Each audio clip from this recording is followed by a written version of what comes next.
to Engineer Joshua.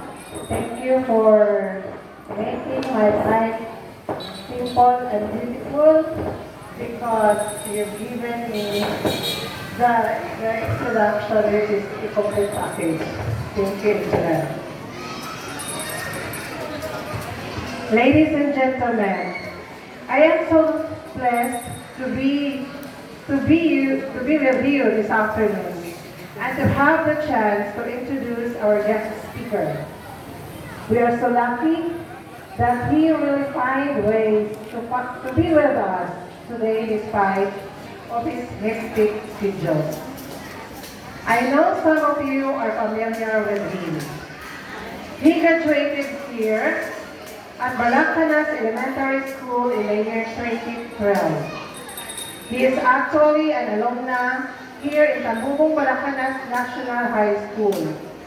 He completed the junior high school in the year 2016 as with honor. And he moved in Penma Cagayan de Oro College, Puerto Campos, and graduated senior high school as again with honor in the year 2018. Last May 31 of 2022, he finished his college with a degree of Bachelor of Science in Electrical Engineering at Penma Cagayan de Oro College and passed the Registered Electrical Engineers Licensure Examination last April 2023, which is last year, with his only first date.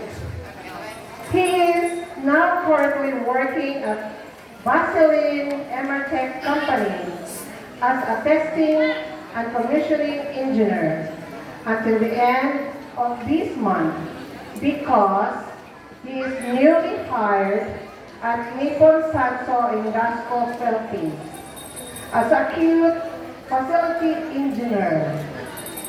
Again, as a acute facility engineer. And now, ladies and gentlemen, please help me welcome our guest speaker for the 7th senior high school graduation and 9th junior high school completion ceremony, Engineer Joshua Saloceran.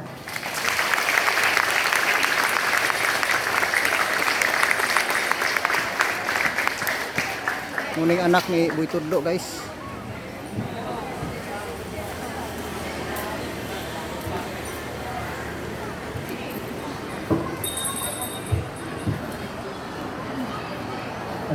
Please be seated.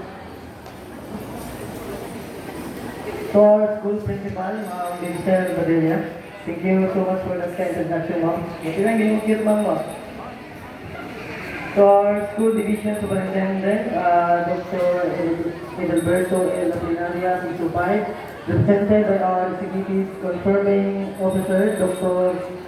Silito Magsayo, APS, the PTE President, Mary Chris A. Saligumba, to our GC elected co-chairman, my classmate before, Mr. Patrick Sambat,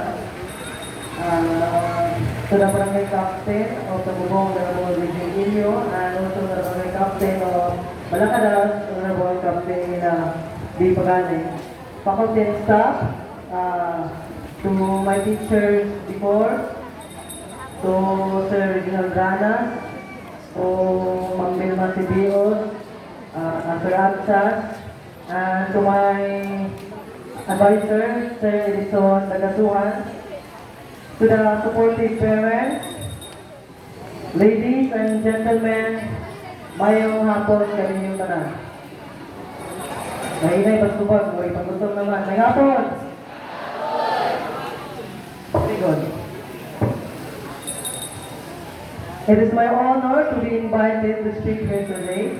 Feeling of greatness and honor reigns in my heart to be your guest speaker for today's crucial occasion. The junior high school completion and senior high school graduation of the school year 2023 to 2024. As I begin, I have to say I think these speeches are this that have a great beginning, memorable end, and not much in between. So I will try then to make a rich speech even I feel nervous today. Not because kay daga naminaw, daga nananaw, but because naminaw man gud akong speech daw na what ba, mag-build mga 60 videos. Ay, zero rin mo, kung yan ang 60 mo na. Sige, magpapag-questionan sa mga nasa ako. Yan ang sige, reporting. To go on, may I first congratulate the completers and the graduates. Congratulations on the achievement dreams. Today is the proof that you have faced the difficulties of secondary education. You are the victors at this time and you have won your triumph. You have gained the knowledge and expertise you need to climb up the next ladder of learning. Second, I want to applaud the parents, the fact that you are already reaping the fruit of your sacrifices. You have made a big part in molding these children from birth to this very moment. Today is one of those great occasions where all the parents celebrate our young people, from their achievements, their perseverance, and their success as they grow up. It's one of the times you can take a break and reflect, feeling good as a parent or a mentor, knowing that the kids that you care about are doing just fine and they're on the right path. Graduates, you should know that your mom and your dad are very proud of you. We have high hopes for you and they believe in you and you are making them proud by showing what you can do.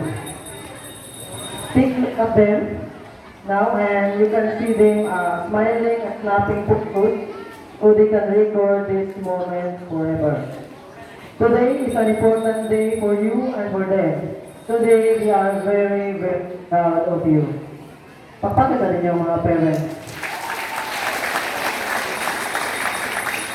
Today would also be a good day to have them. Dili kay mga kwartama. Mga kwartama. And thank them for supporting you because this is your achievement. This is also achievement of the people who care about you.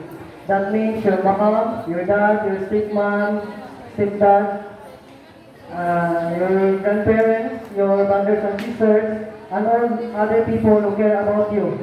Kung apilan niyo yung uya, papila na.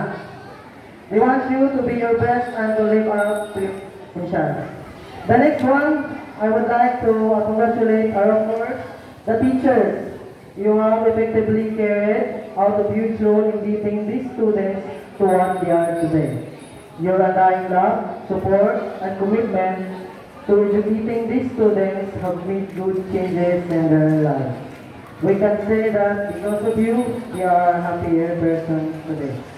To continue my speech, may I ask all of you who loves watching movies, Anggol, Tanawana, or reading stories, anyone, can you raise your hand?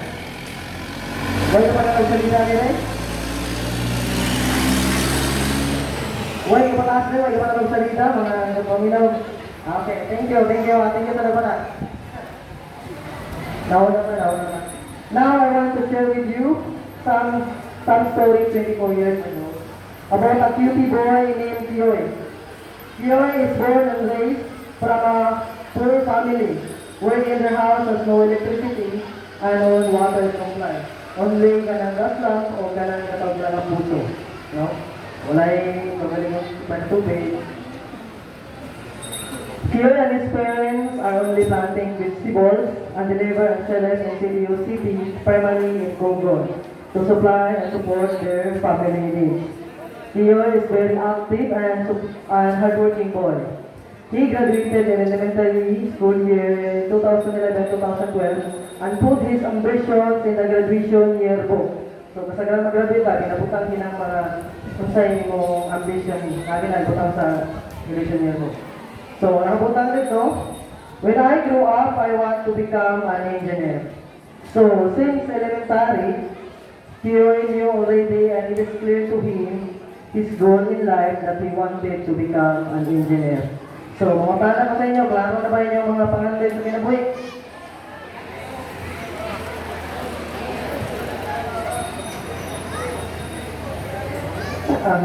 When he is in high school years, he's working in Bantuhan. If there is no class or in weekend. So, kapag gusto na sa Bantuhan, ang kada mabukos, piso, abot pinatating na karon. Until Kiyoy completed the junior high school as an honor student. So, Kiyoy is also an honor student before even he graduated in senior high school. Until he enrolled in college to pursue his ambitions to become an engineer. He was enrolled in a private school because of a government scholarship dili kay portahan, no? Salamat ikaw ng government scholarship na gitawag ko. Tertiary Education Subsidy or TES. So mostly ang kapag nawaton na ni kanya ng mga purpose, no? So until now, nag-provide na sila ng support sa mga students nga lack of financial support. Eventually, Kiyoy finished his engineering bachelor's degree with no failing subjects. And thankfully, he passed the board licensure examination in his only first time. Now I know some of you are wondering that the story behind the name Kiyoy is me. And that is yes, it is me. Okay, wala akong nickname. So, you're now asking me how I finish my studies and what I do to achieve it. Graduates, I know you had some great times this year and maybe you had some tough times, but you did it. And you succeeded. You're ready for the next step. So, here are some tips for success that can help you achieve your goals and reach your full potential. First, set clear and specific goals. So the first tip is goal setting for yourself. This will give you a sense of direction and purpose. So you need to write down your own goals and make sure they are smart, specific, measurable, achievable, relevant, and time-bound. Second, you need to develop and make a plan. Many people will panic to find a charger before their phone dies, but won't panic to find a plan before their brain dies. So, binuha nyo na, no? So, the third one is commitment. You should be committed sa tanan ng mga lipan decision, no? Sa imong decision.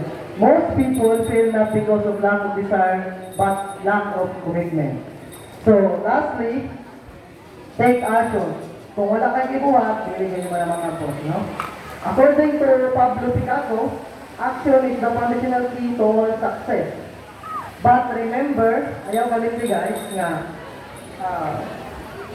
ayaw kalimti ang Ginoo sa tanan ng pagbuhaton. So, according to the Bible, in Proverbs chapter 16 verse 3, commit all your actions to the Lord and you will succeed. So, palaban kita sa Ginoo guys. Now, I have also 3 friendly advice to finish your studies. So, importante kini. Pinakauna, of course, makampo sa Ginoo. Kung sa mali, pinakamalimigan po sa Ginoo, dili yan po ang mga bahanding ng mga butang. No? Ayaw na una pagampo. Una, pagampo sa Ginoo nga tagaan ka o humayo panglawas. Kapag kung sa panglawas, kung saan mo pagkapot sa mga pangandoy sa kinabuhi kung ikaw mismo nagluya. No? Muna yung pinaka-importante, ikaduha, okay. No, ako nga nang binisayo, kaya para may masabtan ninyo, praktikalan niya siya kapag istorya kay sa akong na-experience din sa una, daghan minang graduate sa junior high school, completed junior high school, pero gamay na nakagraduate sa college. Nga naman, dili lang kay ang problema sa financial, no? Sa imong pagkatapulan, kundi ang musagid na makapintal sa imuha ang ganing imong kasing-kasing. Mo gina. Kay mo ingon mong mo nga gamay na lang kulang. Sila na lang katuig. Yes, tinuod man gamay na lang ang kulang, pero sa inyong pangidaron karon, mao na yung pinakadagan trials and challenges na mabot sa inyong kinabuhi. So usa na ang inyong kasing-kasing anak. Kay may gugma man lagi ta. Na ang problema kay mahigugma, pasubraan man, dili man makapumong sa gibati. Ha? Suryahan na mo sa tinuod. Kaya ang uban, dili na makagraduate. Mura din na, ha? Kaya kung dili ka makaburot, maburutan. Tinuod din na, no? Muna, imbis nga diploma ang yatag sa imong ginikanan, bata ang imong yatag sa ginikanan. Na okay man. Ngayon sila nga, naay anak, makahuman man. Yes, makahuman. No? Motivation mo, no? Ma-inspire ka pa tayo. But mo lagi, no? Doble na ang imong responsibility. So, mintas nga, wala pa ni mo na tryan, ayaw sa pag-try, ha? Okay naman ang gugma-gugma, basta ay nagpalapit. Nang-advise po na ako sa inyo, ha? Kung mamili mong tao ng gani, labi na ka mga babae, no? Pili ang lalaki nga dili nakikipangandoy mo. Kung dili, may pangandoy para sa ninyo. Ha?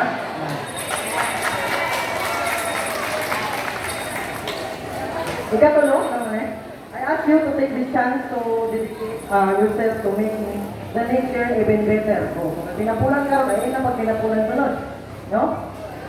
Kasi pag sunod na, pag pinapulan na, labi na mga sa mga nang-graduate sa senior high school, na ang kuwan, ang kalakaran sa atin. So, dili pa prime time, kung dili palaw pa yung year na. So, kung nalingkamot mo ngayon, mas malingkamot pag mo po. Sa mga computer, kung nakaya mo nila, kaya po na ninyo, di ba? So, simple lang, kung nakaya na ako, kaya po ninyo. Remember that you don't have to follow the crowd. Do the right thing even if no one is looking. Study smart, so be smart. No one cares about your efforts or the results. And remember, you are on your own. You know what you know. You are the person who will decide where to go. Your direction is more important than your speed. So, dili na palumbay, na? Sa kanis guys, dili na palumbay guys. Nga, kisa'y pinakaon na mahuman. No? Depende rin na sa imo, ha? I know there are big things coming and just as your parents are proud, each one of you should feel proud of yourself. On the other hand, my dear graduates and completers, you cannot forget that this is not only the beginning, the end, but the beginning. See yourself now not as the person you are, but as the person you are becoming. Once again, congratulations to all the graduates and completers. Congratulations to the supportive and active parents. And finally, congrats to the teachers and everyone else who helped our graduates here today. Congratulations and thank you for your attention. Itong impit sa anak ni Boy Tudlo, Thank you guys. very much, Engineer Joshua Salusigan. We shall now give the plaque